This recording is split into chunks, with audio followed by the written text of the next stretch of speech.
আসসালামু আলাইকুম প্রিয় ভাই ও বোনেরা, সবাই কেমন আছো? আল্লাহর অশেষ রহমতে সবাই অনেক ভালো আছো। আমিও আলহামদুলিল্লাহ অনেক ভালো আছি।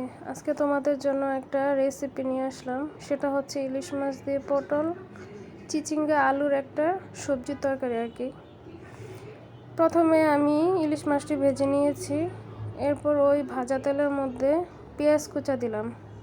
পেঁয়াজ কুচাটা একটু নাড়াচাড়া করতেছি। পেঁয়াজ কুচাটা যখন দেখবো যে হয়ে আসছে, মানে ব্রাউন কালার, পুরা ভাজা করব না, পুরা ভাজা করলে তরকারি কালারটা নষ্ট হয়ে যায়, এই জন্য একটু ব্রাউন কালার রাখবো হালকা আর কি। পেঁয়াজটা ব্রাউন কালার হয়ে আসলে তার মধ্যে আমি সব মশলাপাতি দিব। এখন এই যে দেখুন পটল, এই যে মাছ, আমি এক এক করে সব উপকরণগুলো দিব আর কি। এখন আমি প্রথমে দিচ্ছি 1 টেবিল চামচ আদা রসুন বাটা, 1 টেবিল চামচ লবণ, 1.5 চামচ মরিচের গুঁড়া, 1.5 চামচ হচ্ছে হলুদের গুঁড়া। এখন এগুলো একটু নাড়াচাড়া করে পানি দিয়ে দিব কষানোর জন্য। সবজিটা যাতে সিদ্ধ হয় ওরকম অনুপাতে আমি পানি দিয়ে দিব। এখন সবজিটা সম্পূর্ণ দেওয়ার পরে একটু নাড়াচাড়া করে ঢাকনা দিয়ে দিব।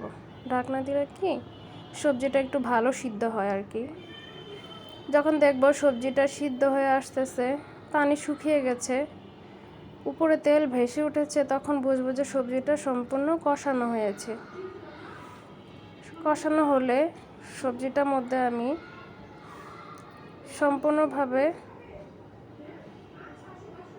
পানি, মাছ অ্যাড করব আর কি।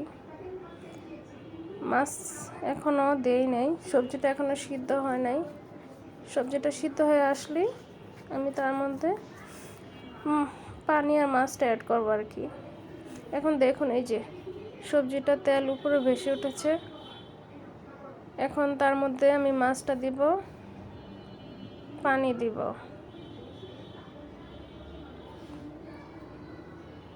পানিটা এমনভাবে দিব যাতে ঝোল একটু একটু থাকে। অনেকে ঝোল পছন্দ না করলে মাখা মাখা রাখতে পারেন, এটা যার যার রুচি আর ইচ্ছা আর কি। আমরা ঝোল পছন্দ করি তো ওই জন্য একটু ঝোল ঝোল রাখবো আর কি। পানিটা মোটামুটি দিব আর কি। আমি আগেই তো সিদ্ধ করে নিয়েছি, এখন একটু ঝোল রাখবো তো তাই বিধা হয়তো বা এরকম রাখবো পানিটা। আমার মাছটা যদি রান্না হয়ে আসে 1 চামচ জিরা গুঁড়া দিয়ে দিব। দেখুন মাশাআল্লাহ কি সুন্দর কালার হয়েছে। যদি কারো ভালো লেগে থাকে তাহলে সাবস্ক্রাইব করবেন, একটা লাইক শেয়ার করবেন, ভালো ভালো কমেন্টস লিখবেন। ধন্যবাদ সবাইকে।